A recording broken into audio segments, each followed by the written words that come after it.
ভারতীয় ইতিহাসে সবচেয়ে ভয়াবহ বিমান দুর্ঘটনা এয়ার 171 বিমান যখন কেড়ে নিল শত শত প্রাণ, অভিশপ্ত ড্রিম লাইন যখন এক নিমেষে শেষ করে দিল বহু স্বপ্ন, তখনই ভাগ্যের জোরে বিচক্ষণতা কাজে লাগিয়ে বেঁচে ফিরলেন এক প্লেন যাত্রী। প্লেনের ইমার্জেন্সি গেট দিয়ে ঝাঁপ, এ যেন অবিশ্বাস্য সৃষ্টিকর্তার আশীর্বাদ। রাখে হরি মারেকে, তবে বর্তমানে তিনি চিকিৎসাধীন। এর পাশাপাশি বিমান এসে ধাক্কা মারা আহমেদাবাদ ইন্টার্ন হোস্টেল থেকে উদ্ধার করা আশঙ্কাজনক অবস্থার সকলেই বর্তমানে চিকিৎসাধীন। তাদের কাঁধে এবার ভরসার হাত রাখলেন নরেন্দ্র মোদী। প্রধানমন্ত্রী নরেন্দ্র মোদীজি তিনি পৌঁছালেন ভর্তি থাকা অসুস্থদের পাশে।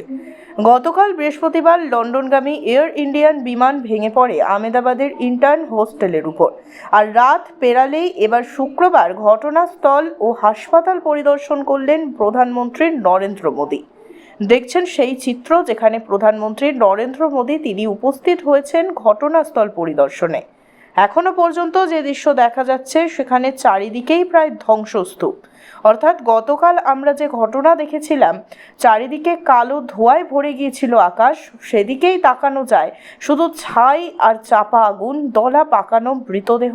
আজ অর্থাৎ শুক্রবার সেই জায়গায় পরিদর্শনে গিয়েছেন প্রধানমন্ত্রী। ঘুরে দেখলেন সমস্ত এলাকা। এখনো পর্যন্ত সেই জায়গায় চলছে পরিস্থিতির নিয়ন্ত্রণের কাজ। কোনো অংশে এখনো পর্যন্ত কোনো মৃতদেহ চাপা পড়ে গিয়েছে কিনা কিংবা সেখানে কোনো রকমের তথ্য পাওয়া যায় কিনা তা খতিয়ে দেখা হচ্ছে। এর পাশাপাশি চলছে তদন্তের কাজ।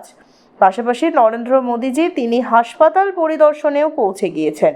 সেখানে রোগীদের সঙ্গে কথা বলেন, সুস্থতা কামনা করে কাঁধে হাত রাখেন, ভরসার হাত রাখেন নরেন্দ্র মোদীজি। গতকাল অর্থাৎ বৃহস্পতিবার দুপুরে এই দুর্ঘটনা ঘটার পরেই প্রধানমন্ত্রী নরেন্দ্র মোদীজি তিনি নিজে শোক প্রকাশ করেন। ঘটনার বিষয়ে তীব্র শোক প্রকাশ করতে দেখা যায় তাকে।